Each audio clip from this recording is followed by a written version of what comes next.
aujourd'hui je vous retrouve pour une nouvelle vidéo sur la chaîne YouTube Saham Yoga. Je suis Caroline et je suis professeure de yoga pour les enfants et les adultes et aujourd'hui je vais te faire une vidéo pour t'expliquer un petit peu comment ça se passe une séance de yoga enfant. Donc tu as peut-être inscrit ton enfant déjà à une séance de yoga ou tu souhaites l'inscrire à une séance de yoga. Et bien dans cette vidéo tu vas avoir un petit peu l'organisation de notre séance de yoga et comprendre surtout l'intérêt d'inscrire ton enfant dans une séance de yoga. Tout d'abord, je vais t'expliquer un petit peu l'organisation de la séance de yoga. Qui va animer la séance de yoga? De manière générale, c'est donc un professeur de yoga diplômé. Tu peux avoir donc un professeur de yoga uniquement diplômé en yoga enfant ou bien aussi, en général, ils sont déjà diplômés en yoga adulte. Ces personnes-là qui font du yoga enfant, bien entendu, ils connaissent les développements des enfants selon les âges. Ils savent aussi communiquer avec bienveillance et ils apportent un savoir-faire et un savoir-être aux enfants. Concernant la durée des séances de yoga, ces durées varient entre 45 minutes et 1 heure selon l'âge des enfants. Chez Saham Yoga, pour les maternelles, on reste sur une séance de yoga de 45 minutes. Et pour les primaires, on peut aller donc jusqu'à 1 heure puisque les besoins ne sont pas les mêmes, le niveau d'attention aussi est différent. Il m'arrive également de faire des séances d'1 heure et demie. Dans ces cas-là, je pars plutôt sur une séance de yoga créatif où là, j'amène un peu plus de mise en pratique, où les enfants vont vraiment fabriquer quelque chose qu'ils vont pouvoir ramener à la maison. Que ce soit du coup un objet qui soit en lien avec des postures ou bien avec, par exemple, sur les émotions, un travail qu'on a vraiment travaillé dans la séance et quelque chose que j'aimerais qu'ils continuent de mettre en place à la maison. Par rapport à la disposition, chez Saham Yoga, on aime bien mettre en place au milieu du coup un mandala. Ce mandala, on apprend aux enfants à le mettre en place dès les premières séances. Donc au début, c'est le professeur qui le fait et ensuite les enfants viennent petit à petit apporter leur touche et au bout de quelques semaines, ils arrivent à faire eux-mêmes le mandala de la séance. Donc ça leur permet déjà de travailler en groupe, de pouvoir combiner les idées de chacun et aussi ça leur apprend à ordonner parce que le mandala doit toujours être quelque chose de bien clair, ordonné et précis. C'est ce qui permet de calmer l'esprit. Donc on leur apprend déjà sur ce premier travail. Et puis nos tapis, on va les disposer en cercle. On va vraiment disposer les tapis de façon à ce que ça fasse un rayon du soleil. Et puis c'est plus agréable que chaque enfant puisse se voir et qu'il puisse aussi voir le professeur. La première partie de notre cours de yoga est amenée sur la méditation. Donc là, sur la méditation, on apprend déjà à l'enfant à s'installer en tailleur, qui est donc la posture de yogi, et on va les initier à la méditation, c'est-à-dire qu'on va leur apprendre à rester calme, se concentrer simplement sur leur respiration, ou bien se concentrer sur le mandala. Amener ce calme, eh bien, c'est ce qui va les aider à mieux gérer leurs émotions, à mieux gérer l'instant présent également.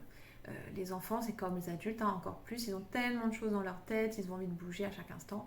Ben là, on leur apprend aussi l'émotion, à rester assis, à rester dans le calme et à apprécier ce moment-là aussi. Après ce moment de calme où on a amené la conscience sur soi, où on a amené aussi la concentration, eh bien on va partir sur un échauffement. L'échauffement va être important pour réveiller les articulations, réveiller les muscles pour la pratique des postures qui vont arriver ensuite. L'échauffement va se faire soit sous forme d'histoire, ou une histoire où on va amener certains mouvements qui vont permettre d'échauffer le corps, et également sous forme de jeu, où le jeu va permettre également de bouger le corps, de laisser libre cours à son imagination, laisser aussi l'enfant s'exprimer à ce moment-là, et bien aussi pour se défouler, pour pouvoir être un peu plus calme sur la mise en pratique des postures. Nous allons ensuite amener les postures. Pour les enfants, ce qui est différent des adultes, c'est qu'on n'est pas en train de faire des postures non-stop pendant 1 heure. L'idée, c'est que les postures, ils apprennent à les faire.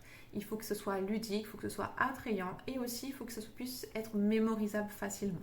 C'est pour ça qu'on a créé par exemple l'histoire du gorille que vous retrouverez donc en lien en haut de cette vidéo. L'histoire du gorille, eh bien, c'est tout simplement la salutation au soleil mais imagée pour les enfants. Chaque posture de la salutation au soleil est revue pour que les enfants arrivent à enchaîner la salutation au soleil, à comprendre cet enchaînement et aussi à connaître le nom de chaque posture. C'est pour ça qu'on va utiliser donc soit des histoires ou bien sous forme de jeu et le jeu va permettre de travailler quelques postures pour pouvoir vraiment bien la mettre en place. Dans cette partie des postures, on travaille également les postures à 2 ou les postures à plusieurs. ce moment-là, eh bien, ça va permettre de travailler l'esprit de groupe, travailler la communication dans un binôme, travailler également l'affirmation de soi, puisqu'il faut aussi pouvoir dire quand c'est bon ou quand c'est pas bon, et favoriser aussi la communication. Après avoir travaillé donc les postures, nous allons un peu plus loin. Nous, dans nos cours de yoga, on ne veut pas s'arrêter uniquement aux postures. On aime aussi apporter des connaissances supplémentaires aux enfants, que ce soit surtout dans le développement personnel ou la connaissance de soi. C'est pour ça qu'on va travailler les 5 sens. Donc on peut travailler le toucher, l'ouïe, la vue, etc. On va y travailler les émotions également, apprendre à les reconnaître, apprendre à expliquer l'émotion, qu'est-ce qui les met dans cette émotion. On apprend aussi à travailler les valeurs, les qualités de chacun, les besoins. Donc les besoins, souvent, on va s'appuyer sur la pyramide de Maslow. Et ensuite, on va finir la séance sur une partie de respiration et de relaxation.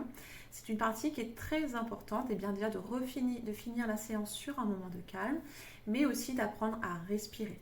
Il faut leur laisser le temps d'apprendre à respirer. Donc on va s'appuyer sur plusieurs exercices.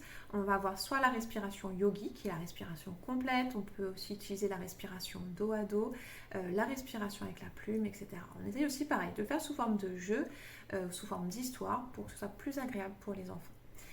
Il va être important de bien respirer pour plusieurs raisons. Pour oxygéner leur corps, pour leur apprendre à se détendre, les apprendre à s'apaiser après un moment d'émotion un peu plus intense, et aussi les aider à mieux s'endormir.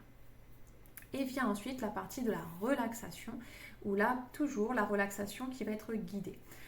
Et mine de rien, la relaxation aussi, eh bien, au fur et à mesure, ça reste le moment le plus apprécié des enfants.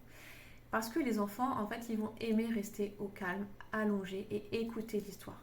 Et cette histoire qu'on va leur raconter, eh bien, c'est aussi amener leur imagination. Donc après leur avoir fait cette relaxation, et s'il y a eu ce moment d'imagination, et bien aussi de pouvoir échanger sur cette imagination, et bien ça va permettre également d'aider l'enfant à s'exprimer devant les autres et aussi d'affirmer son point de vue. Donc voilà, c'est tout pour cette vidéo d'aujourd'hui sur la séance de yoga enfant. Si vous avez des questions, n'hésitez pas à les noter en commentaire. Si vous avez des idées également de prochaines vidéos, n'hésitez pas. On a pas mal d'astuces à vous partager pour mettre en place le yoga enfant à la maison, soit juste pour l'enfant, soit pour les parents et les enfants.